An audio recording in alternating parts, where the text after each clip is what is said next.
Muito obrigado, Sérgio, pelo aceite do convite. É um prazer Eu enorme tê-lo agradeço. aqui conosco. O Dr. Sérgio Timmermann é um grande amigo de longa data. Vai nos apresentar hoje as novas diretrizes de ressuscitação cardiorrespiratória 2020. O currículo do Dr. Sérgio também é super extenso, mas ele é atualmente diretor do Laboratório de Treinamento e Simulação de Emergências Cardiovasculares do Instituto do Coração, é doutor em cardiologia em ciências pela Faculdade de Medicina da USP e é fellow de praticamente todas os organismos internacionais de cardiologia e dentre muitas outras coisas. Mas, acima de tudo, é um grande conhecedor do tema. Não haveria ninguém melhor para falar para nós a respeito desse assunto, né, Sérgio? Então, muito obrigado mais uma vez. A bola está com você, Sérgio. Muito obrigado, Germano. Você sabe que o Germano é uma pessoa que eu tenho no fundo do meu coração. Nós nos conhecemos dentro do Instituto Coração e quando eu vi os brilhos nos olhos dele, o trabalho maravilhoso que ele sempre fez lá no Instituto, foi uma paixão à primeira vista como pessoa, como ser humano e como profissional.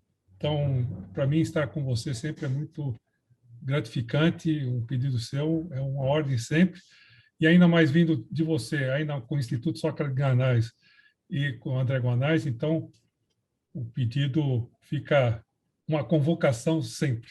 Muito obrigado e parabéns, eu quero parabenizar o brilhantismo e o trabalho que o Instituto Sócrates Guanais tem feito a nível de Brasil e com o intuito realmente de melhor qualidade do atendimento para que a gente aumente o número de pessoas que a gente possa vir a salvar.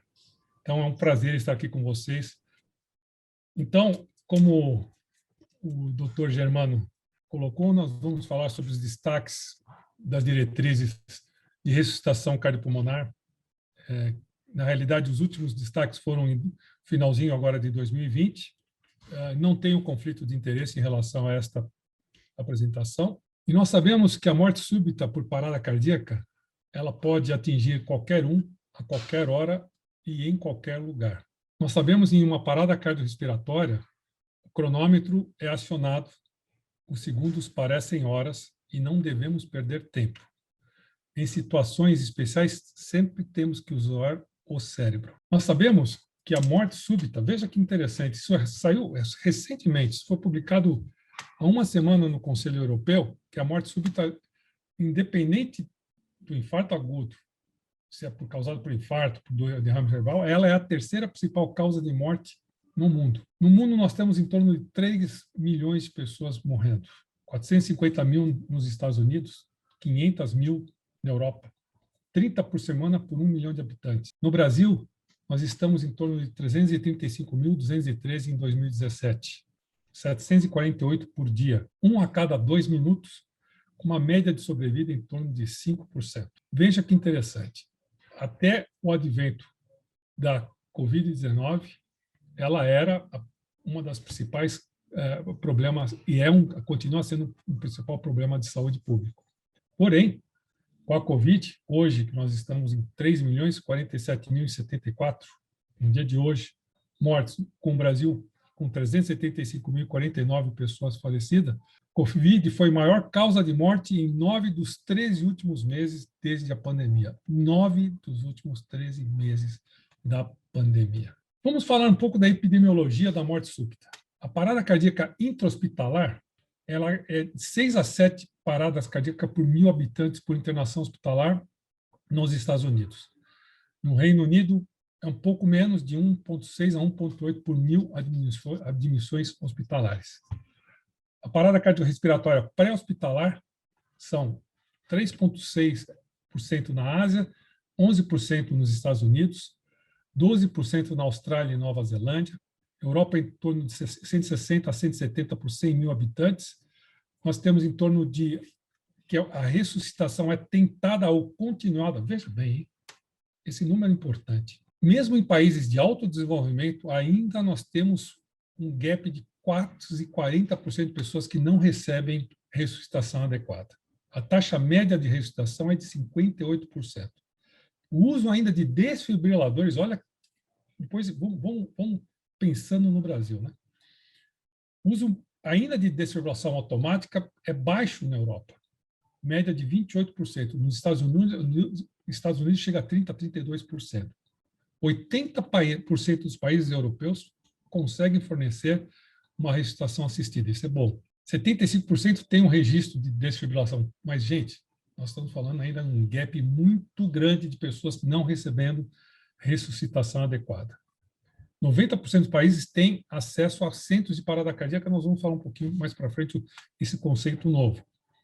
As taxas de sobrevivência na alta hospitalar são, em média, de 8%, e as taxas de sobrevida em 30 dias variam de 15% a 34%. Qual é o impacto econômico da parada cardíaca súbita? O ônus econômico para a parada cardíaca súbita é alto, predominantemente sustentado, obviamente, por uma mortalidade muito elevada. Esse número, também recente, foi publicado.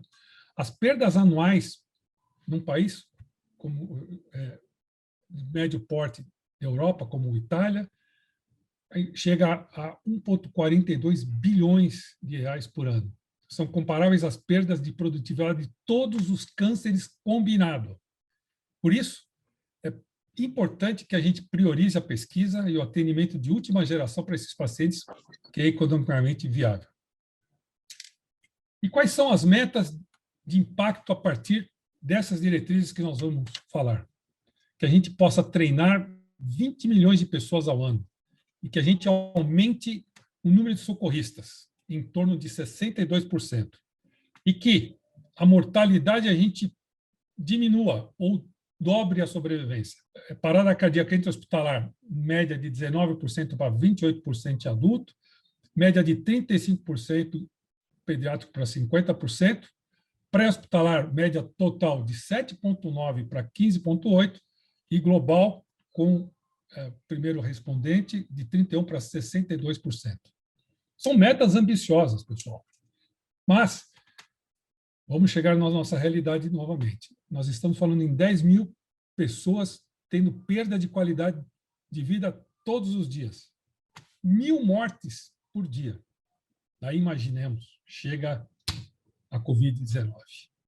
Covid-19, se a gente somar as mortes por Covid-19 nos patamares que nós estamos hoje, com o que nós temos de mortalidade por morte súbita, nós teremos 8 jumbos desses caindo, jumbos ou Airbus caindo todos os dias. Todos os dias. Portanto, os novos consensos, as novas diretrizes que nós estamos aqui falando para os senhores, pretendemos que a gente possa aumentar 100 mil pessoas salvas na Europa, 80 mil pessoas salvas nos Estados Unidos e estimamos em torno de 60 mil pessoas salvas todos os anos no Brasil. A realidade da vida, pessoal, lamento, quer que eu faça o quê? Que a gente, algum dia, todo iremos morrer. Porém, a morte tem uma aceleração. Entre a vida, nós temos um evento. O evento é a morte súbita, a parada cardíaca e a morte cerebral. E o problema é que podemos fazer algo a respeito. E o que nós podemos fazer é diminuir as mortes prematuras. Sabemos que temos cérebros e corações muito bons para morrer, como dizia o nosso saudoso professor Peter Safar. E quão súbita é a morte súbita? Mais da metade das vítimas de parada cardíaca haviam entrado em contato com o serviço de saúde, segundo uma pesquisa. Interessante isso, né? Em Berlim, houve uma pesquisa que mostraram que quem teve a morte súbita procurou um serviço de emergência ou já tinha um problema de uma dor, mal-estar, antes de ter a morte súbita. O registro dinamarquês provou ainda mais isso aí. Um ano antes dessa pessoa ter uma parada cardíaca, ela procurou em torno de 30% no serviço médico. 2 semanas antes de ter a parada cardíaca, 54% tinham conversado com algum profissional de saúde. 1 semana antes, 14%. Ou seja, ela não é tão, essa morte súbita, ela tem alguns pródromos que podem nos ajudar a abortá-la. Estamos na era da Covid e falamos que as doenças crônicas não transmissíveis, misturada com a Covid, como mostrei para vocês anteriormente, é uma tempestade perfeita. os serviços de atendimento às doenças crônicas foram gravemente afetados desde o início da pandemia. O Instituto Sócrates Guimarães, como todos os outros, sabem o quanto isso tem sido penoso para todos nós. Os países no mundo todo estão sofrendo, interrompendo parcialmente ou totalmente o tratamento de hipertensão, de diabetes, de câncer e das próprias emergências cardiovasculares. Fala-se em torno de 131% de interrupção do tratamento desse pessoal. Então, o que está acontecendo? Essas pessoas estão morrendo, estão piorando, estão ficando gravemente enfermas. Por isso, existe até um ditado: não fique em casa se você tiver uma dor no peito ou um acidente vascular cerebral. Infarto e AVC não estão em isolamento social. E isso foi provado em várias pesquisas, mostrando que na Itália aumentou o número de mortes, principalmente na província de Lodi e em Cremona. Isso também aconteceu no Brasil. Eu quero mostrar uns vídeos para vocês que também nós estamos preocupados em como atender a parada cardiorrespiratória em tempo de Covid. Então, eu já vou mostrar aqui para vocês um videozinho feito aqui no Instituto do Coração, mostrando como nós fazemos o atendimento, como a gente ensina o leigo a atender a parada cardiorrespiratória. Vejamos.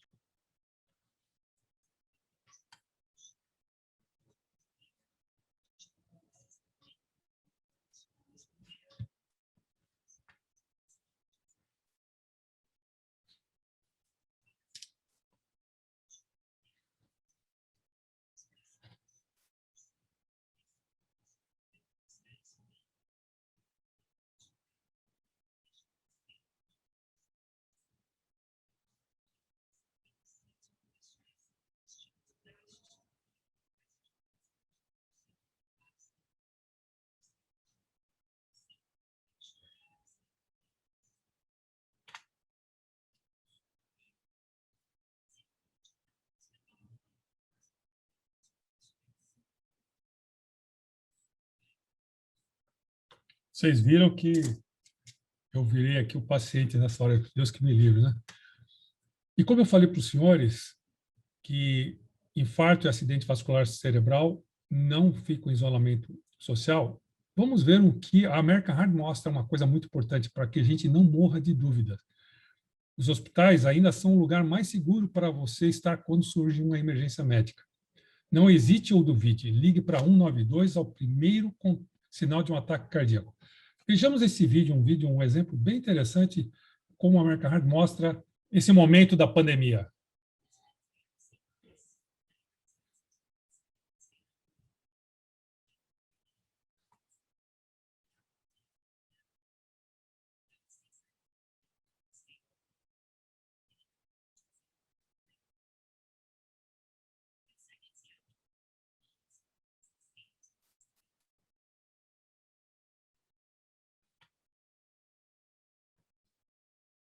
E nós fizemos um mesmo aqui, um sistema para fazer com que as pessoas procurem os serviços de emergência quando necessário.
Dentro das novas diretrizes, uma coisa que chamou muita atenção para todos nós é a evolução da corrente da sobrevivência. A corrente da sobrevivência, para quem é uma pessoa que conhece há muito tempo a ressuscitação cardiopulmonar, ela surgiu bem antes de 2000. A primeira vez que nós vimos a corrente da sobrevivência, ela tinha 4 elos básicos. O reconhecimento da parada cardíaca e socorro, chamada do 192, a ressuscitação com a compressão cardíaca, a desfibrilação e a chegada do sistema de emergência médica. Daí, em 2015, foi adicionado um quinto elo. Olha que interessante. Chegou um quinto elo, que era o elo que, poxa, se nós temos um bom suporte básico de vida, as pessoas chegaram com vida e foram desfibriladas e atendidas no serviço de emergência, temos que ter um bom suporte avançado de vida com cuidado pós-ressuscitação. E também em 2015 apareceu também o que a gente chama de corrente de sobrevida intra-hospitalar, no qual nós temos a vigilância e prevenção, o reconhecimento e acionamento de serviço médico intra-hospitalar e depois a ressuscitação, a desfibrilação e o suporte de vida e cuidado pós-ressuscitação. Nas diretrizes atuais, que foram publicadas o ano passado, nós agregamos um sexto elo. Veja, é incrível como vai crescendo os elos. E a gente sabe que nós não podemos quebrar nenhum desses elos. Se nós quebrarmos um desses elos, nós vamos ter uma diminuição maior de sobrevivência.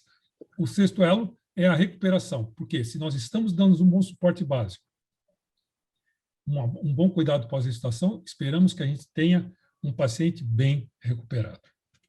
Por isso, a corrente de sobrevida e emergência sempre é uma busca contínua na melhora do sistema de atendimento, com estruturação, com adequado pessoal, educação e equipamentos, protocolos, políticas e procedimentos perfeitos, programa, organização e cultura para com que a gente tenha uma satisfação com qualidade e segurança na evolução do paciente. Estamos falando das diretrizes, né? Mas eu não podia deixar de falar de onde nós tiramos essas diretrizes. As diretrizes são baseadas no consenso da Aliança Internacional dos Comitês de Emergência e Ressuscitação, o ILCOR, que basicamente é um consenso mundial, só faltando alguns trechos do Oriente Médio. Foi publicado recentemente, em 21 de outubro, mas é um contínuo, como o Dr. Guanais falou recentemente. Agora nós estamos fazendo contínua avaliação desse processo, porque cada 5 anos tem muitos gaps se nós não nos mostrássemos. É publicado no Circulation e no Resuscitation, e, como eu falei, é uma avaliação contínua.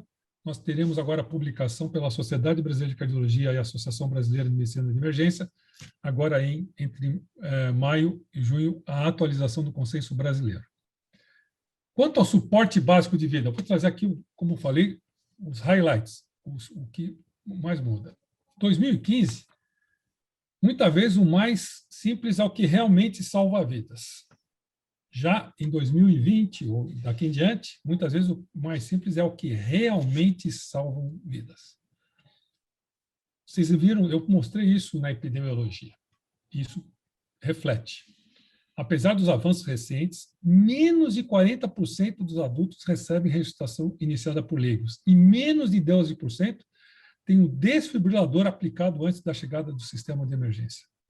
Em termos simples, e isso foi colocado dentro das diretrizes já nacionais em 2019, até um pouco antes da publicação em 2020, em termos simples, a gente deve comprimir firmemente, mover rapidamente, permitir o retorno completo do tórax e minimizar as interrupções na compressão.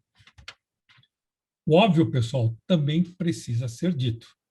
Você lembra essa superfície firme para a ressuscitação? A gente tem que sugerir e focar, fazer com que os nossos profissionais de saúde, principalmente no intra-hospitalar, realizem compressões torácicas em uma superfície firme. Durante a parada cardíaca, sugerimos que quando uma cama tem um modo de ressuscitação que aumenta a rigidez da expansão, ele deve ser ativado. Durante a parada cardíaca intra-hospitalar, não sugerimos mover o paciente da cama para o chão para melhorar a profundidade da compressão torácica. Quanto ao dano potencial da ressuscitação, eu estou trazendo aqui, como eu falei, pílulas. Existem alguns trabalhos que poderia dizer que poderia haver um dano se a gente fizesse a ressuscitação em vítimas que não sofreram parada cardiorrespiratória. Recomendamos que leigos iniciem a ressuscitação para presumível parada cardíaca, sem preocupação de danos ao paciente que não estão em parada cardíaca. Isso aqui veio para ficar, pessoal, ativando as respostas do serviço de emergência. O uso de tecnologia de telefones celulares pelo sistema de atendentes de emergência para alertar as pessoas dispostas presentes no local com relação a eventos próximos que possam necessitar de ressuscitação, o uso de DEA é aconselhável. Incorporar tecnologias de mídia social hoje tem sido fundamental para convocar socorristas treinando que estejam na proximidade de uma vítima de parada cardíaca. Eu vou dar um exemplo para vocês do Waze da ressuscitação, que é o Pulse Point. Eu fiz questão de pegar aqui, essa aqui é a última utilização do Pulse Point. O Pulse Point iniciou em Seattle, mas já está em uma série de locais nos Estados Unidos. É um app, se todo mundo quiser pode baixar esse app. Ele foi ativado 110 vezes nas últimas 24 horas. Tinham 279 pessoas que foram alertadas, eles identificaram 296 desfibriladores, foram utilizados 7 desfibriladores e só nesse dia foram acrescentadas mais 2.256 novas pessoas usuárias do app. Um outro ponto, outra pílula importante nós falamos de mídia social, do app da ressuscitação, nós temos que falar da qualidade da ressuscitação. Hoje, a ressuscitação de alta qualidade é um componente importante para melhorar a sobrevida do paciente. Compressões com profundidade menor que 38 milímetros, compressões lentas, isso decai a qualidade da ressuscitação. Por isso, as diretrizes 2020, tem uma novidade, que é não houve modificação na sequência da ressuscitação. Portanto, nós temos que fazer uma ressuscitação de boa qualidade. O que é uma ressuscitação de boa qualidade? Que a gente tem uma fração de compressão de 80%, que a gente evite apoiar-se no tórax, que a frequência seja de 100 a 120 por minuto, compressões rápidas, compressões fortes, com profundidade de 5 a 6 centímetros, e que a gente minimize as interrupções das compressões torácicas e evitando o excesso de ventilação. Sempre permitir o retorno completo do tórax para com que a gente tenha, durante a compressão, o aumento da pressão torácica e o esvaziamento do coração e do pulmão. Na descompressão, que a gente tenha a diminuição da pressão torácica, o reenchimento do coração e do pulmão. Por isso, o feedback em tempo real, ele é muito interessante. Ele já foi nos mostrado já em 2015 e ele está inalterado e reafirmado nas diretrizes atuais.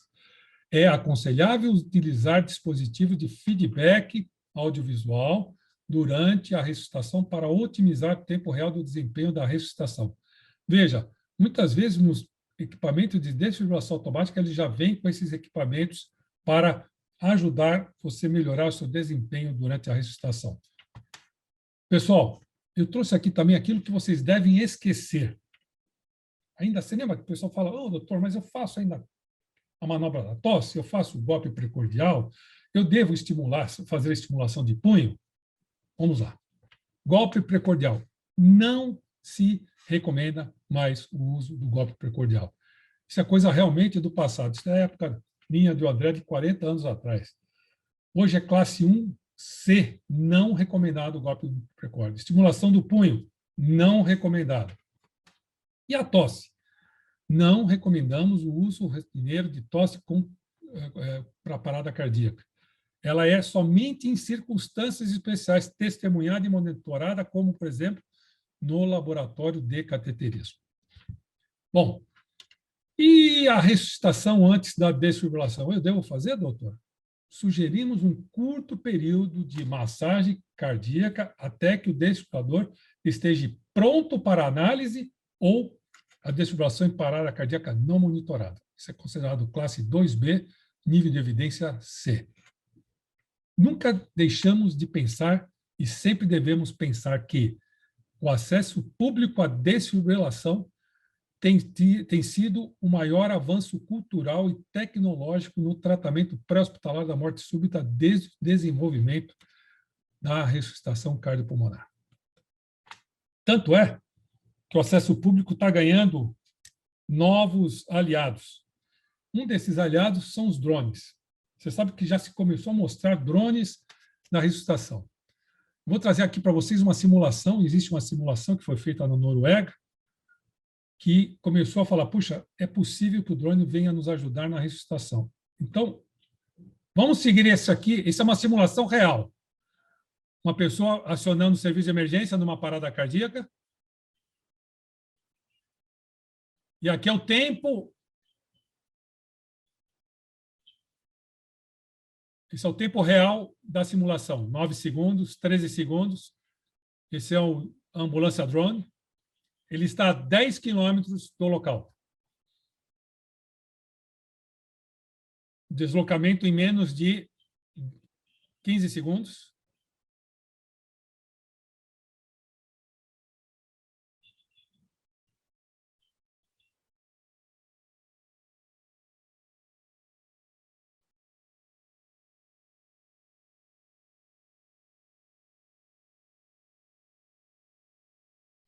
Ele tem uma câmera acoplada.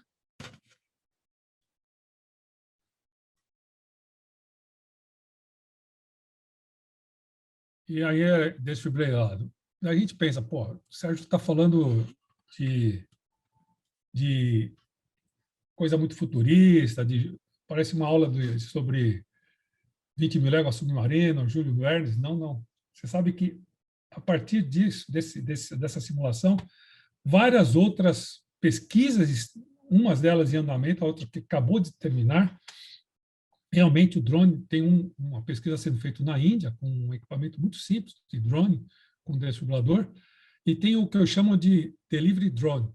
Eu até apelidei ele de iDrone, para não ficar fazendo propaganda de nenhum serviço de delivery aí. Então, chamam de iDrone. Houve um estudo que finalizou agora em setembro do ano passado, que é um sistema de drones que foi colocado em pontos designados numa cidade, essa aí foi na Dinamarca, e eles estariam prontos de acordo com a chamada do 112, lá é diferente do 91 ou 192, num raio de 6 quilômetros.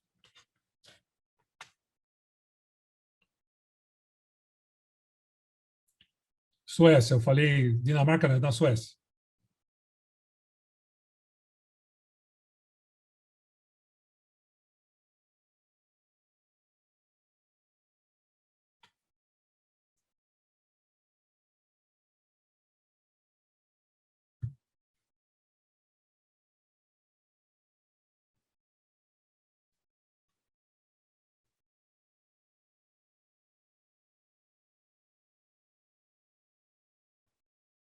E eles literalmente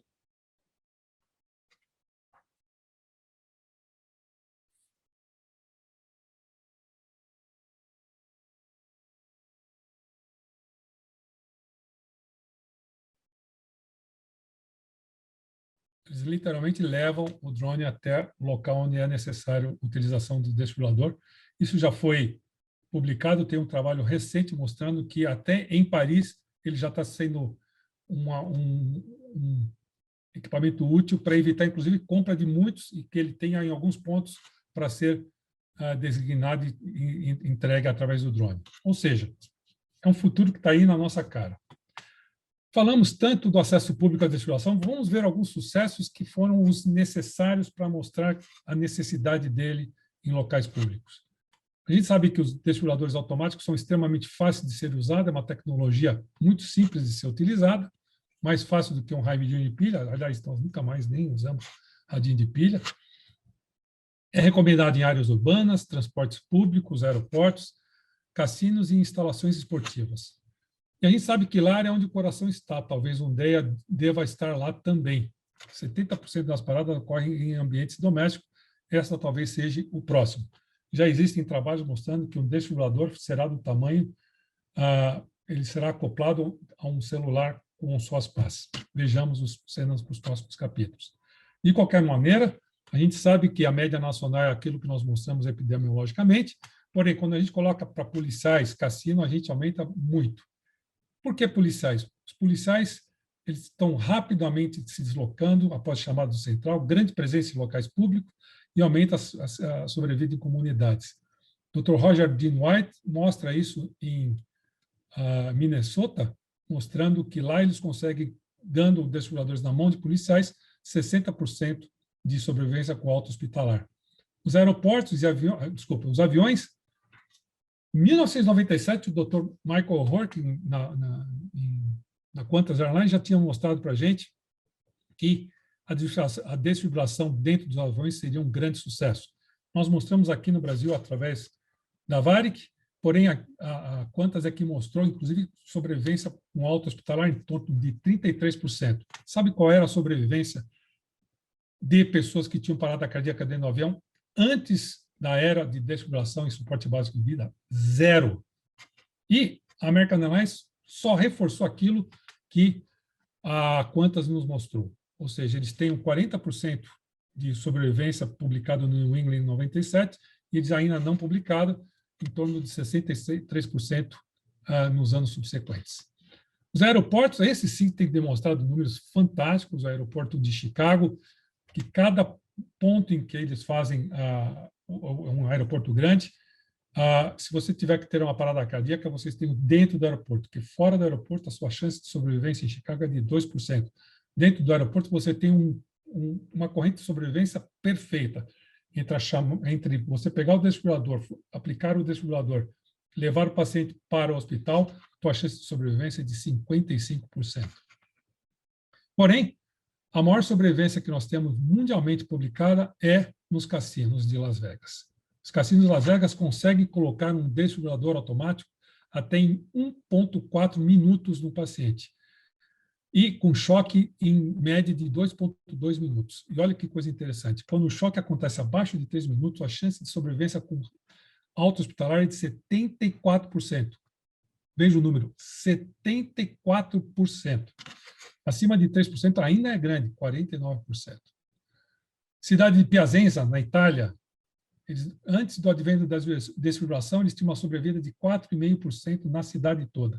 Colocaram na sua cidade inteira, hoje eles têm quase 45% de sobrevida. No Japão, olha que interessante, cada pontinho vermelho que vocês veem são desfibriladores na grande, o que eles chamam de Kanto, que é Tóquio, Yokohama e outras regiões. Quando a gente vê Tóquio, então, os números são absurdos. E nós temos, com muita honra, o primeiro sucesso na América Latina, que é o metrô de São Paulo, que nós estamos hoje com 3 paradas cardíacas embarcando por mês no metrô, e nós estamos com uma média de sobrevivência de quase 40%. Então, eu falo para vocês aqui em São Paulo, se você tiver que ter uma parada cardíaca em São Paulo, tenha dentro do metrô de São Paulo. A gente continua treinando mais de 4.500 agentes de segurança, agentes de estações, e a gente faz uma verdadeira corrente da sobrevivência dentro do aeroporto, do metrô de São Paulo. Dentro das... Olha, eu trago tudo que eu falei que era um destaque das diretrizes. Você sabe que estavam tentando colocar 2 desfibriladores ao mesmo tempo no pré-hospitalar. Esqueça. Esses 2 juntos, eles não aumentam potencialmente o retorno à circulação espontânea. Quanto a engasgo, a gente sabe que a manobra de Heimlich aumenta em 70% a 86% de sucesso. Existem hoje, não usam ainda rotineiro de dispositivo de desobstrução de vias aéreas, mas preste atenção que daqui a pouquinho esses equipamentos estão vindo para ficar. Heimlich, como eu falei, nos dá 86%, até 86%. Esses equipamentos de simples utilização, que parece um desentupidor, podem levar até 100% de desobstrução de vias aéreas. Em relação a afogamento, recomendamos que a duração da submersão seja usada como um indicador de prognóstico ao tomar decisões em torno de gerenciamento e operação de busca e resgate. Não sugerimos tomar decisões prognósticas quanto à idade, tempo de resposta do sistema, tipo de água, se doce ou salgada, temperatura da água e o status da testemunha.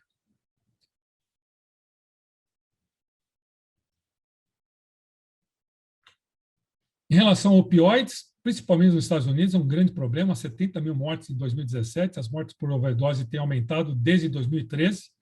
Sugerimos que a ressuscitação seja iniciada sem demora em qualquer paciente consciente, que não respire normalmente, e que a naloxona seja usada por socorristas leigos quando esse for possível. E, durante a gravidez, como as pacientes grávidas são mais propensas à hipóxia, a oxigenação e o manejo da via aérea devem ser priorizadas durante a ressuscitação de uma parada durante a gravidez. Devido à possível interferência na ressuscitação materna, o monitoramento do feto não deve ser ignorado durante a parada cardíaca na gravidez. recomendamos o controle direcionado da temperatura para mulheres grávidas que permanecerem em coma depois da ressuscitação. Você vê que eu estou correndo aqui, falamos do suporte básico, vamos dar uma pílula agora do suporte avançado de vida. É importante que a gente tenha um grupo, uma ressuscitação em equipe, para que essas pessoas façam uma ressuscitação de alto desempenho, sempre com 6 pessoas. É importante que a gente considere áreas para aumentar as taxas de sobrevivência dentro dos sistemas de emergência. Quanto ao acesso endovenoso, ele é preferível em relação ao acesso intraósseo. É aconselhável para os profissionais que tentarem primeiro estabelecer o acesso endovenoso para a administração de medicamento em parada cardiorrespiratória. O acesso intraósseo, isso é atualizado, pode ser considerado se as tentativas EV não forem bem-sucedidas ou não forem enviadas. Antigamente o pessoal estava colocando junto, agora não. A monitoração é importante, a capnografia quantitativa com forma de onda confirma o posicionamento do tubo endotraqueal e monitora a qualidade da ressuscitação. Então, mantém-se a importância da monitoração. A ultrassonografia na parada, a ecocardiografia, principalmente a cardíaca, pode ser considerada durante a parada cardiorrespiratória. Se ela tiver um ultrassonografista qualificado ou mesmo um emergencista que esteja em condições de fazê-lo, sem interferir no protocolo padrão de tratamento, é recomendado. E a adrenalina, pessoal? A adrenalina, ela deve ser ou não utilizada na parada cardiorrespiratória? Bom, será que nós vamos aposentá-la? Essa é uma das coisas que se discutiu. Teve um trabalho recente, o Paramedic 2, do Perkins, que mostrou que a adrenalina, pessoal, foi publicado recentemente, a adrenalina, ela menos de 1% mais pessoas deixando o hospital com vida e quase o dobro de risco de danos cerebrais severo em parada cardiorrespiratória. Veja bem, quase o dobro de risco. Ou seja, é mais fácil a gente ter uma pessoa com problemas neurológicos que estivesse usando adrenalina do que não adrenalina. Aí eu falei, e agora? Como fala o Dr. Jerry Nolan, esse estudo respondeu uma das perguntas mais antigas em medicina de ressuscitação. Ele destaca a importância crítica da resposta da comunidade à parada cardíaca. Ao contrário da epinefrina, o público pode fazer a diferença e muito. Reconhecendo a parada cardíaca, realizar a ressuscitação e choque elétrico. Lembra que eu falei que o mais simples é o que realmente é útil? Vamos comparar a efetividade? BLS bem feito, 10 vezes mais efetivo. A ressuscitação bem feita, 8 vezes mais efetiva. A desfibrilação, 20 vezes mais efetiva que a adrenalina. Ok. Portanto, novas diretrizes. É razoável administrar 1 miligrama a cada 3 a 5 minutos. Antigamente era a dose padrão. Agora é razoável.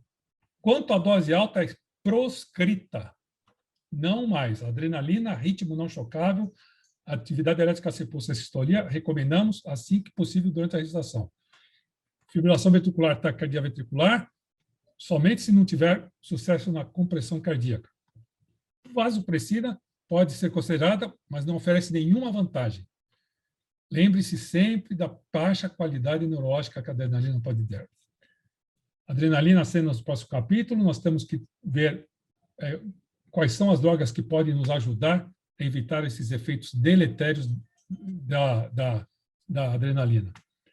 Sabemos que existem lacunas do conhecimento em relação à dose ideal da adrenalina, intervalo da dosagem, o custo-benefício, o efeito se a gente utilizar com outras drogas como polidrogas. Por isso, ela está na berlina, mas continua sendo utilizada. Já o magnésio também foi proscrito, classe 3, somente utilizada quando você tiver documentado uma torsade points. Esteroides, parece que há um benefício certo, pode ser que em conjunto com a vasopressina e epinefrina possa diminuir todo aquele efeito neurológico que a gente viu. Resumo das drogas, rapidinho, hein? Atropina, excluído do algoritmo. Epinefrina, em xeque e inalterada. Vasopressina, excluída do algoritmo. Amiodarona, doses e indicações inalterada. Lidocaína, alternativa para a amiodarona. Bicarbonato de sódio, o uso não recomendado, classe 3, nível de evidência P. Magnésio excluído. cálcio excluído, e beta-bloqueador parece uma promessa. Equipamentos e novas técnicas. Uma coisa muito rápida sobre equipamentos e novas técnicas. A gente sempre, quando vai falar em equipamento, a gente tem que pensar em pressão de perfusão coronariana. Se a gente consegue ter um equipamento que aumenta a pressão de perfusão coronariana, como os ressuscitadores automáticos, aqueles que têm frequência controlada, profundidade controlada e descompressão ativa, como o Lucas, ou de faixa de distribuição como o autopulse, esses podem aumentar a pressão de perfusão coronariana, como foi mostrada por mim em 2003, 2004. E por isso esses equipamentos têm sido utilizados como alternativa para o uso para pessoal adequadamente treinado em classe 2B, nível de evidência B. O torniquete de ressuscitação, essa é uma novidade que vem para o futuro. O torniquete de ressuscitação, ele faz com que o sangue da periferia seja interrompido para com que a gente tenha todo ele centrado, e com isso aumentando a pressão de perfusão coronariana, aumentando o retorno venoso, aumentando a pressão sistólica, diastólica e aumento da pressão de perfusão coronariana. E já chegando no final da nossa apresentação, cuidados pós-ressuscitação, uma novidade são os centros de parada cardíaca. Os centros de parada cardíaca são centros especializados no tratamento pós-parada cardíaca, com cateterismo cardíaco de emergência, com modulação terapêutica da temperatura, com avaliação prognóstica multimodal. Isso hoje já é uma realidade nas novas diretrizes. Existe uma grande variabilidade entre os hospitais quanto à disponibilidade e tipo de atendimento pós-parada cardíaca. E o COR, Conselho Europeu, já coloca como importante isso para aumentar a sobrevida e a reabilitação pós-operatória, pós-parada cardíaca. Já existem centros pelo mundo, como em Hamburgo, como o Cedars-Sinai, como a Universidade de Perelman, na Pensilvânia, em Harvard, e existem, inclusive, já critérios de certificação desses centros de parada cardíaca na Europa, e a recomendação mundial é: as equipes do Departamento de Emergência e de UTI devem ter suporte consultivo 24 horas, 7 dias por semana, e recomendação que tenham centros de parada cardíaca. E, portanto, posso lhes dizer aqui, o Dr. Germano me apresentou como diretor do Centro de Treinamento do Instituto do Coração. Na realidade, nós transformamos ele em 21 de outubro como o primeiro centro de parada cardíaca e de ciência da ressuscitação do Brasil e da América Latina no Instituto do Coração, oferecendo expertise no atendimento em ressuscitação, em serviços de hemodinâmica, modulação terapêutica, segunda opinião e treinamento para público tanto interno quanto externo. E, para isso, a gente também tem que ter uma eficácia num time de resposta rápida. A eficácia de um sistema padronizado de resposta rápida na redução da ressuscitação e outros eventos adversos são fundamentais. Ok, nós estamos falando de cuidado pós-ressuscitação, centro de parada cardíaca, time de resposta rápida. Nós precisamos ver o que causa a principal mortalidade do paciente que chega com vida em nossos hospitais. A disfunção neurológica, a insuficiência ventricular e a síndrome de disfunção de múltiplos órgãos. A síndrome pós-parada é a injúria cerebral, a disfunção VE, a resposta isquêmica, perfusão e controle da doença precipitante. A maior manifestação pós-parada é a neurológica ainda. Aproximadamente 80% dos pacientes permanecem em coma mais de 1 hora. Portanto, a hipotermia ela é fundamental para inibir a cascata inflamatória, a morte cerebral, o edema cerebral. É importantíssimo que a gente faça a modulação terapêutica da temperatura. Por quê? O problema é fisiológico. Quando nós temos uma parada, nós temos hipoperfusão. Quando nós temos hipoperfusão, nós temos isquemia. Quando nós temos isquemia, nós temos metabolismo anaeróbico. Por isso que é importante que a gente faça um controle ativo da temperatura como neuroproteção. Isso já tinha sido mostrado em 2 trabalhos importantes em 2002, o Haka e o Bernhardt, mostrando uma temperatura entre 32 e 33 graus. Depois, isso já tinha sido falado que era importante ser feito em 2015. Os trabalhos, o TTM mostrou que, não, podemos modular até mais, podemos fazer uma modulação até melhor a partir de 36 graus, entre 32 e 36 graus. Por isso, podemos optar por tratar a 36 ou 33 graus. Se você aderir a 33, não tenha medo de subir se tiver problema. Não abandone o gerenciamento jamais da temperatura. Sabemos que quando nós fazemos gerenciamento da temperatura, nós aumentamos a sobrevivência e diminuímos a morbidade. Portanto, diretrizes: 32 a 36 graus, duração de 24 horas, com reaquecimento de 0,25 ou de 0,25 a 0,5. Em pacientes adultos, em fibrilação ventricular, 24 horas de modulação terapêutica de temperatura. Para cada hora sem hipotermia, o risco relativo de morte aumenta 29%. E nós falamos de fibrilação ventricular e taquicardia ventricular. E na atividade elétrica sem pulso e assistolia, nós também utilizamos, foi mostrado recentemente, que também existe benefício. Qual o método que a gente deve utilizar? Existe uma combinação de métodos, pessoal. Tem vários aqui que eu não é a resposta, a gente vai falar um dia sobre hipotermia. Nós temos a não invasiva, invasiva, seletiva, sistêmica. Sabe qual é o sistema que você vai utilizar? O que o seu hospital melhor utiliza.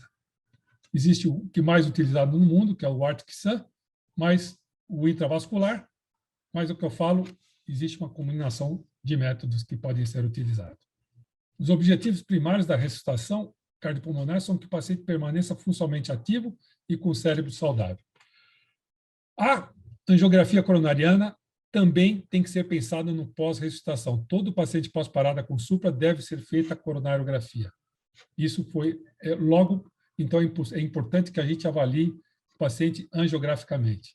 A ECMO, não há evidência que possa ser recomendado o uso de forma de ressuscitação em pacientes com parada cardíaca, nas diretrizes atuais. E quanto à reabilitação, é importante que a gente faça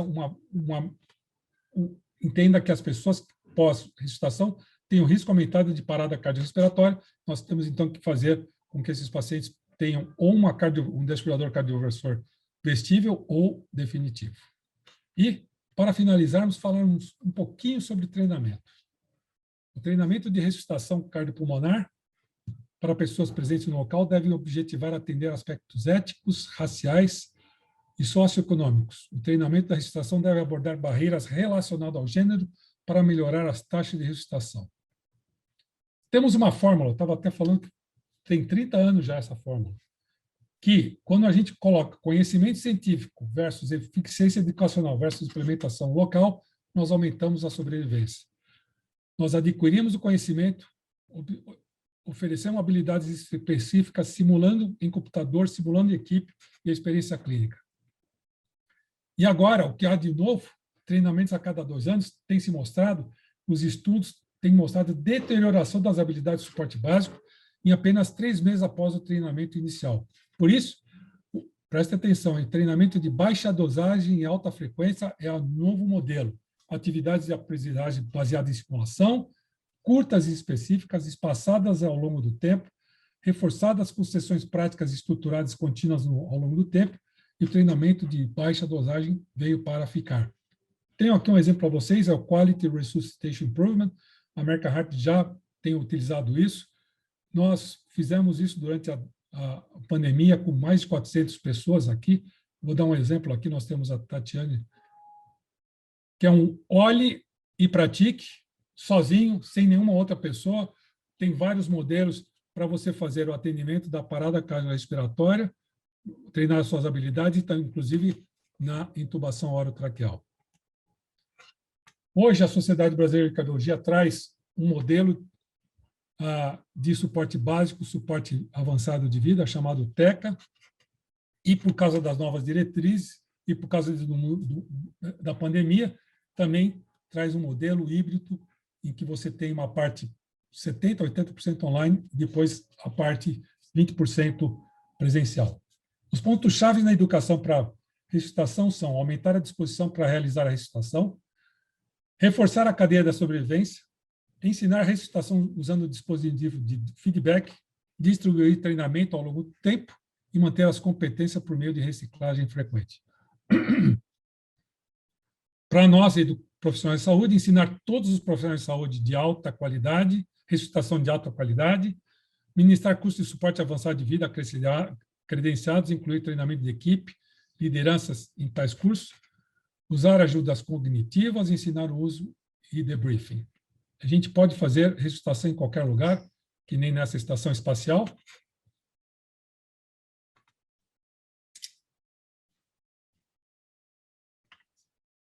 Ou como a gente vê esse ursinho aqui, que ele faz qualquer coisa para roubar comida, inclusive aprender a ressuscitar.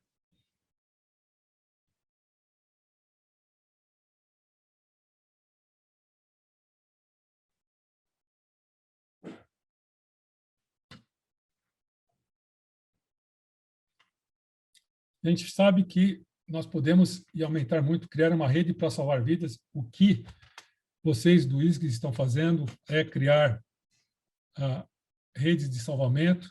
Nós temos um programa hoje no Brasil de grande sucesso chamado Kids Save Lives, no qual você pode ensinar uma criança a, pelo menos, reconhecer uma parada cardíaca e chamar para o socorro de 3 a 4 anos.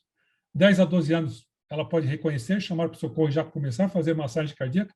E a partir de 14 anos, já ela é como qualquer adulto. Portanto, sumário de tudo que nós falamos aqui, a importância do início imediato da ressuscitação por socorrista leigo tem sido enfatizada. As recomendações sobre a administração de epinefrina, apesar de estarem em xeque, foram reafirmadas. A lidocaína passa a ser uma alternativa à mildarona. Dose classe 3, cálcio, magnésio, bicarbonato, vasopressina, não tem mais essa história, segundo as minhas experiências, não. Promessa para o futuro, beta-bloqueador, biquinol e corticoide. Feedback é recomendado. Mensurar e monitorar pressão, expiração e a ressuscitação. É importante o uso endovenoso, preferencialmente ao intraósseo. É importante que a gente faça a reabilitação pós-parada cardíaca, que a gente pense em instalação de centros de parada cardíaca, criar criança no ensino fundamental e médio podem nos ajudar muito a aumentar a qualidade da ressuscitação. Realidades virtuais, interface com o computador é fundamental. Um pouco vale muito, treinamento de baixa dosagem e alta frequência. Sabemos que uma vida, quando a gente salva uma vida, a gente salva o mundo. Desculpa ter sido tão rápido aqui, mas tinha muita coisa para falar. A gente sabe que tudo que nós falamos aqui, infelizmente, não temos como prever que 15% disso será ficção daqui a 5 anos. O que sabemos é uma gota e o que ignoramos é um oceano. Nunca esquecemos dos nossos amigos e mentores. Aqui eu estou trazendo amigos dos Estados Unidos, da Europa, e meus mentores. E estou aqui para, sempre que vocês precisarem, como eu falei, doutor Germano, doutor André, é uma convocação. Vou interromper aqui o compartilhamento. Muito obrigado, Sérgio. É sempre um grande prazer ouvir de quem vive, né? De quem vive isso, respira essa situação desde que a gente se conhece por gente. Então, é um exemplo para todos nós, Sérgio. Nós temos algumas perguntas aqui, Sérgio. Temos algumas perguntas aqui no nosso bate-papo. Primeiro tem o do Dr. Márcio Taniguchi. O Dr. Márcio pergunta a que você atribui, Sérgio, a diferença da mortalidade por parada cardiorrespiratória extra-hospitalar no Reino Unido e nos Estados Unidos. Ele ainda sugere, será que seria uma promoção à saúde mais intensa no Reino Unido, estilo de vida? Eu não diria nem promoção de saúde, estilo de vida, não, porque o britânico ele tem um estilo de vida e saúde melhor que o norte-americano, mas também com uma série de deficiências. Mas eu diria que o sistema de saúde, especialmente do Reino Unido, ele tem uma qualidade do pré-hospitalar à sala de emergência ícone para todo mundo. Se você comparar o Reino Unido, por exemplo, com Seattle, ficariam elas por elas, mas o Reino Unido, eu diria que é uma grande Seattle naquela região, principalmente a Inglaterra e a Escócia. Interessante, muito essa comparação de todo o país com a cidade de Seattle, né? Eu que também rodei naquele Magic One lá de Seattle, impressionante o que eles conseguem fazer já naquela época, né? Já lá atrás. Você sabe que sabe que respondendo isso também, isso tem muito com o dedo do Dr. Douglas Chamberlain, que tem 90 anos, que ele foi um dos pioneiros em falar, olha, precisamos colocar desfibrilador em metrô, precisamos colocar desfibrilador na rua. Então, ele realmente são as pessoas que fazem com que a coisa aconteça, né? E a gente viu que lá aconteceu. Pois não. Pois não, Sérgio. Não, e a Europa é uma heterogeneidade, né? Que a gente não deu para ficar falando tanto sobre isso. A Europa tem o Reino Unido e tem lugares que parecem Bangladesh, né? Que são o nível de qualidade de registração é péssimo. Então, a Europa é uma heterogeneidade de atendimento absurda. Na faixa, aquilo que você falou de cuidados pós-ressuscitação, para a faixa etária pediátrica e de adolescentes, ela se mantém? Se mantém. Eu dei aqui, hoje eu falei, se você quiser, a gente faz um dia a pílula sobre a resuscitação pediátrica. A gente que tem, eu não trouxe, se a gente fosse falar de resuscitação pediátrica e neonatal, não é a minha expertise, mas eu posso trazer, eu pedir, de repente, até um dia, se você quiser, com o maior prazer, eu trago o professor, não sei se vocês conseguem fazer em inglês, a gente traz o próprio Vinay para falar para vocês sobre a resuscitação pediátrica. Mas, muito... Vinay Nadkarni. Isso, eu acho que ele viria com o maior prazer aí para o ISG para fazer uma palestra para vocês. Mas, de qualquer maneira, não mudou grandes coisas em relação à parte pediátrica. A hipotermia terapêutica ela é importante. A gente sabe que em pediatria, diferentemente do adulto, a respiração é fundamental. A hipoxemia acontece mais na criança do que no adulto. A parada cardíaca hipoxêmica ela acontece. Mas a adrenalina tem os mesmos parâmetros do que na pediátrica no adulto e a frequência de compressão e desfibrilação não foi alterada. Perfeito, Sérgio. Tem mais uma pergunta também da Marilene, lá de Itanhaém. Ela é neonatologista, também instrutora de PAUS, já faz muita reanimação neonatal, viaja ao Brasil fazendo cursos e ela gostaria de saber como você vê os treinamentos do Brasil, como estão evoluindo, porque ela percebe uma variabilidade muito grande nas equipes multidisciplinares e os treinamentos não têm sido feitos com tanta facilidade por uma série de fatores. Qual a sua opinião a respeito, não só do Paulo, aí eu estendo para todos os outros. Você já deu uma pontinha aí do TECA híbrido, mas eu queria que você me explicasse um pouco melhor com a sua visão, Marcelo. Eu não sei, Germano, se ela está perguntando isso por causa da pandemia ou já vinha vindo isso, mas vamos pensar nas duas possibilidades. Germano, a gente sabe que com o American Heart, veja, ensinar ressuscitação, ensinar qualquer coisa, não estou falando só ressuscitação, o ensino, a educação continuada, ela é fundamental para o profissional da saúde, para o médico. Nós vemos, você sabe disso, Germano, que muitas instituições não dão o valor devido à educação continuada dentro do hospital, como a gente vê nos Estados Unidos, como a gente vê na Europa. A gente vê muitas dificuldades. A gente fala que a educação continuada, às vezes, é o patinho feio, né? Os cursos são patinhos feios das instituições, às vezes, não é importante. E a gente está vendo, a pandemia mostrou quão importante a gente é, em termos de qualidade do atendimento, homogeneidade do atendimento, é fundamental para isso. Então, acho que a pandemia veio mostrar para a gente o quão importante é nós termos uma área muito solidamente trabalhada dentro das nossas instituições de educação intra-hospitalar. Infelizmente, concordo com ela que existe uma heterogeneidade. Faculdades de medicina, faculdades de enfermagem fazendo péssimos cursos em todos os sentidos, uma formação deficitária já na sua formação, e os hospitais aceitando e oferecendo muito pouco para esses profissionais. Nós temos ilhas de conhecimento, ilhas de alta qualidade de educação, e nós temos ilha de mediocridade em educação em nosso país. Eu digo para vocês, e que não é fácil. Eu trabalho numa instituição que eu considero uma ilha de excelência, mas a gente tem muito trabalho. Você sabe muito disso que eu estou falando, Germano. Muito trabalho. Convencer as pessoas é muito difícil. A educação é uma coisa que sabe, é mais fácil você falar sobre, eu vou falar sobre síndrome coronariana aguda, eu vou falar sobre IC. Não, eu falei assim, caramba, você vai falar sobre insuficiência cardíaca, você vai falar sobre IC, mas você ensinou esse pessoal a fazer isso? Eu vou dar um exemplo típico, Germano. Desculpa estar me alongando em relação a isso. Nós tivemos agora a pandemia, nós tivemos que trazer pessoas, eu não estou falando no Instituto, eu estou falando no Brasil, nós tivemos que trazer pessoas, dermatologistas, clínicos, mas vamos tirar esse pessoal. Nós tivemos que trazer gente da emergência, o socorrista do SAMU, o socorrista das ambulâncias, para vir nos ajudar nas terapias intensivas. Não aconteceu isso mesmo, Germano? Esse pessoal de ambulância, eles são ótimos para o quê? Para entubar,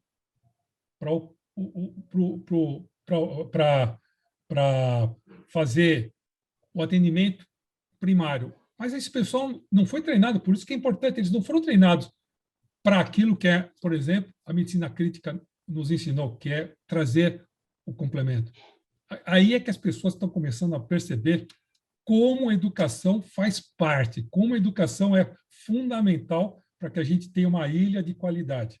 Eu posso garantir para vocês, garantir, eu tenho certeza que você concorda comigo, Germano, que na pandemia nós vamos ter aumento de sobrevivência nos hospitais que qualificam os seus profissionais.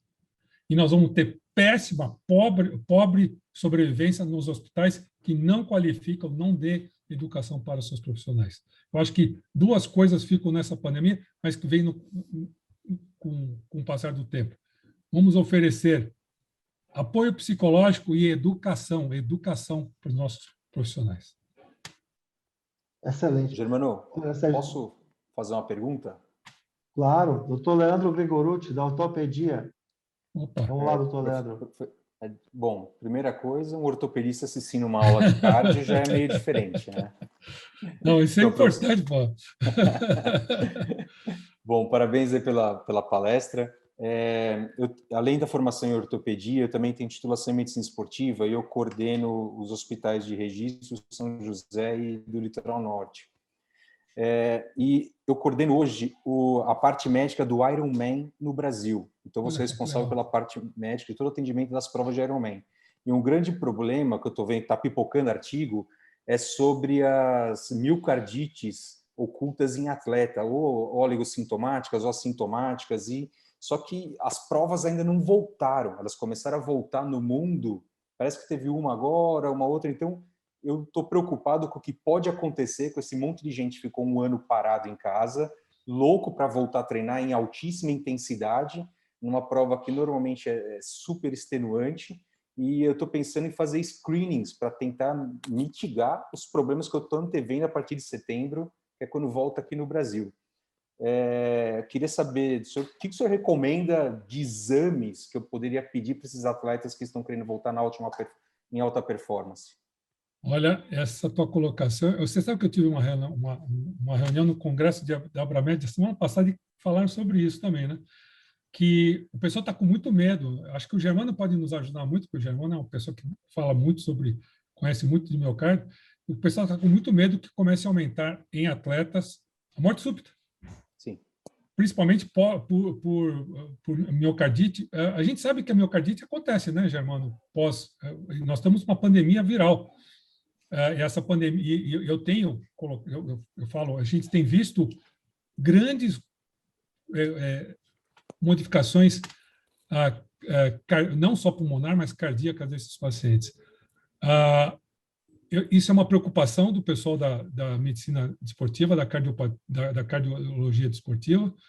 Talvez, eu diria para você, o screening, eu faria uma avaliação como humano figurino, principalmente se o paciente teve contato com a COVID, ou a gente fala que a COVID é o do momento, mas qualquer vírus desses respiratórios pode levar a isso. Mas eu faria uma avaliação, não faria somente de eletrocardiograma e obviamente, uma avaliação clínica primária, um eletrocardiograma fundamental, mas talvez esses pacientes deveriam passar por uma avaliação ergométrica e ecocardiográfica. Não sei o que pensa vamos ver o Germano, que é especialista na área de miocárdio aí também. O que você acha, Gê? A gente não sabe, né? Existem vários Exatamente. os pacientes, a gente não sabe. As evidências estão surgindo. Tem agora uma descrição muito recente, de menos de um mês, da síndrome pós-Covid, uma revisão de todos os sintomas e sinais que sugeriram aí, que ficaram acima de 4 semanas após a recuperação de um quadro de Covid-19.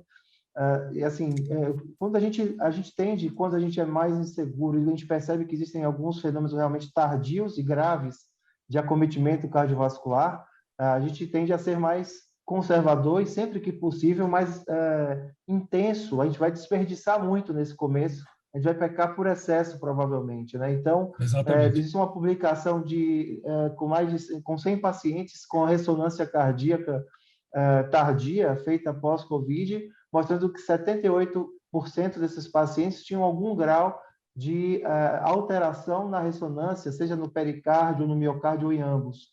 Isso, a implicação clínica disso, a gente não sabe, né? A gente não sabe exatamente o quão importante é esse achado de gadolínio, por exemplo, num pedaço do músculo cardíaco, num paciente comum. Agora, num atleta de elite, de alta performance, como você está referindo, Leandro, eu seria extremamente rigoroso. O cara teve Covid, eu vou fazer tudo nesse paciente. O que está saindo de guideline agora, até saiu algumas publicações recentes no British Journal of Sports Medicine, que é uma revista que eu gosto bastante, eles estão recomendando ecocardiograma para todo mundo, aí também um espirométrico, mas eu acho que é melhor o ergospiro, na minha opinião. Claro. Eu faria ergospiro, eco e meu limiar para pedir uma ressonância também seria muito baixo. Agora, o que fazer com isso é outra história. Pode ser tudo liso, mas a tua preocupação é a nossa preocupação, é isso que eu falo para você. Incrível isso. E o que o Germano falou, gente, nós estamos numa doença de um ano e meio atrás. O que vai vir aqui, o que é a verdade hoje, talvez não seja a verdade de amanhã. Eu vou convidar vocês para trabalhar comigo na tenda médica, lá eu fico mais tranquilo. Obrigado, querido. Foi um prazer aí falar contigo.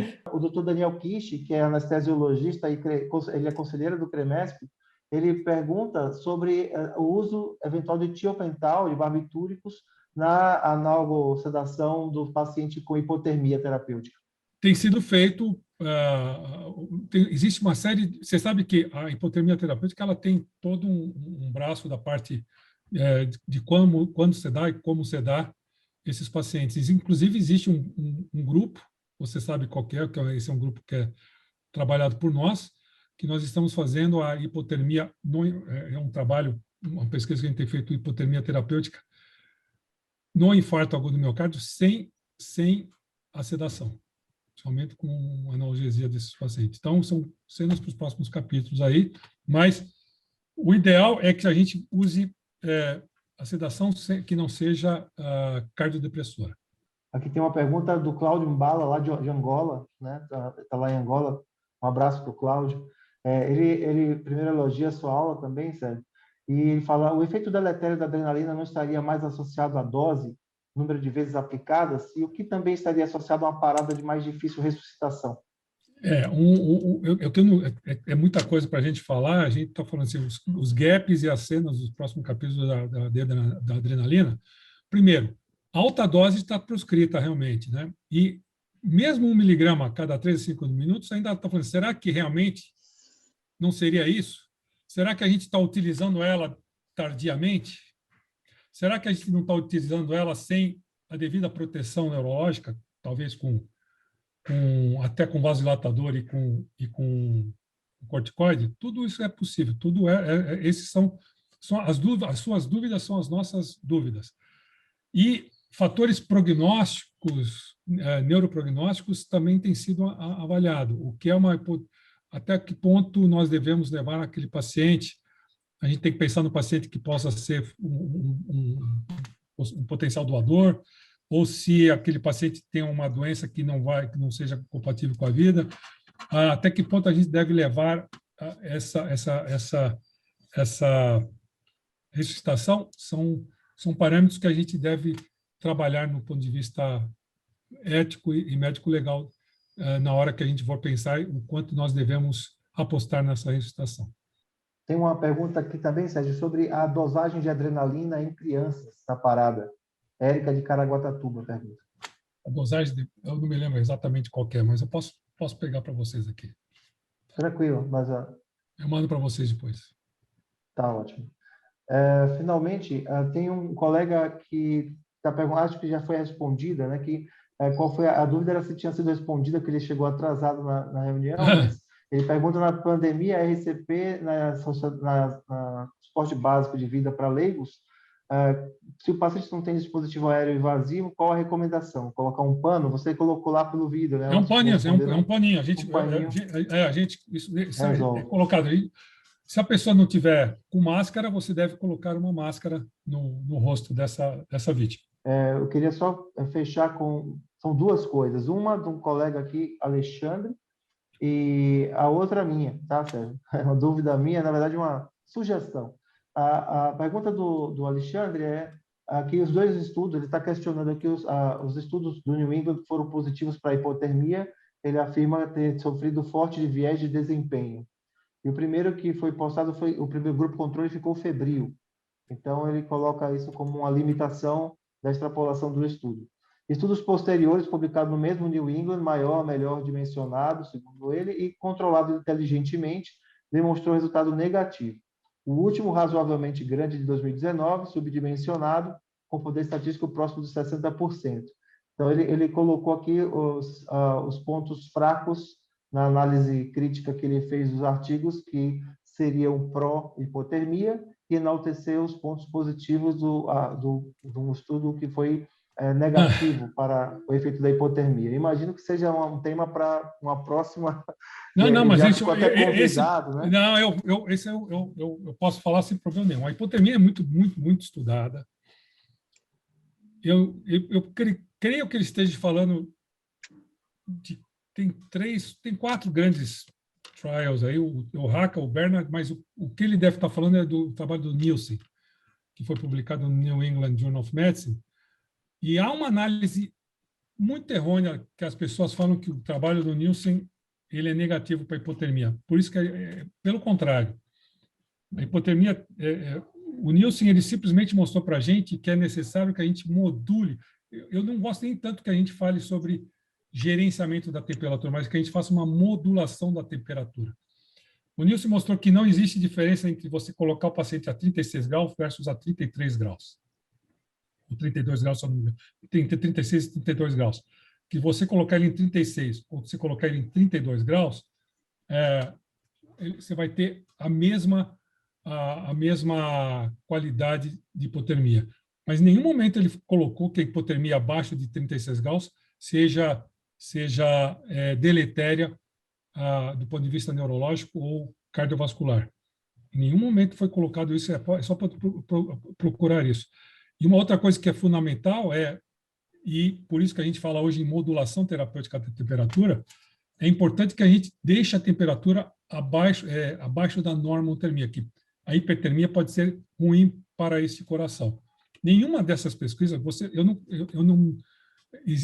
nós estamos falando em parada cardiorrespiratória, nenhum desses trabalhos, ou desses trabalhos que foram mostrados, foram muitos, demonstrou efeito deletério da hipotermia nos pacientes que necessitavam a mesma quando você tinha algum déficit neurológico, seja ela em fibrilação ventricular, seja ela em taquicardia ventricular. E, recentemente, uma pesquisa também publicada no New England Journal of Medicine, que é a atividade elétrica sem pulso e a sistolia, ela foi mais benéfica quando utilizada a temperatura entre 35 e 33 graus. Então, a hipotermia terapêutica salva vidas. Ela existe, como nós falamos, não importa qual é a regra. Eu diria para vocês, eu estou fazendo, como eu te falei, uma análise muito interessante. Quem está fazendo para a gente é o professor Rochit, o Germano. Nós fizemos hipotermia terapêutica no infarto. Vocês vão ter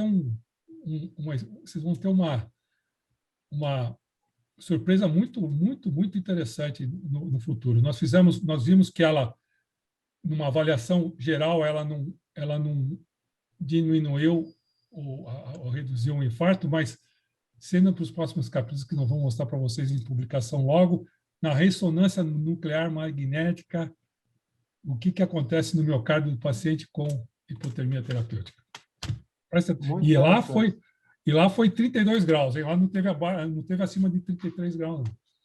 Muito legal, muito legal. É muita coisa, né, Sérgio? Assim, dá vontade de ficar aqui a tarde mas inteira. Eu acho que vale a pena a gente fazer falar uma aula só, só a gente falar sobre hipotermia, para a gente discutir mais. Eu achei a colocação, isso desse nosso colega mostra que ele conhece, estudou, aprofundou. O estudo do Nielsen é um estudo controverso, tenta dar uma porrada na história toda aí, mas não conseguiu. Legal, Sérgio. Eu vou minhas outras anotações a gente pode discutir num outro momento, mas tem muita coisa realmente que a gente gostaria de fazer de parcerias e de pesquisa em conjunto, viu, Sérgio? Então, acho que tem muita parceria potencial entre essa rede que o ISG formou, a nossa região aqui do Vale e alguma incorporação de tecnologias para melhorar a cadeia de sobrevivência. E depois eu discuto isso com mais calma contigo, porque é uma coisa muito interessante. Acho que é uma vertente que pode adicionar aí nessa cadeia de sobrevivência, melhorar bastante essa interconexão entre os serviços, usando geolocalização. Para nós, realmente é um grande orgulho, Sérgio, ter a sua presença aqui hoje e a sua amizade. Muito obrigado. Germano, alguma consideração final? Germano, eu queria agradecer a todos. Fiquei realmente impressionado. É um grupo que está interessado em salvar mais vidas. Suas dúvidas de muitos de vocês são as nossas dúvidas, as dúvidas das sociedades internacionais. E eu fica aqui um convite. Você sabe que a Aliança Internacional dos Comitês de Ressuscitação, depois eu vou mandar para vocês o link, pede para que as pessoas venham a colaborar com as diretrizes. A diretriz internacional ela só é uma diretriz internacional quando as pessoas estão imbuídas nela. Então, eu convido a todos que participem ativamente, como vocês estão participando aí nessa hora de almoço comigo aqui, nessa reunião do ISG. Muito obrigado, Germano, e muito obrigado ao ISG e ao André Guanais. Obrigada. Tchau, gente. Muito obrigado. Tchau, tchau. Tchau, gente. Até mais.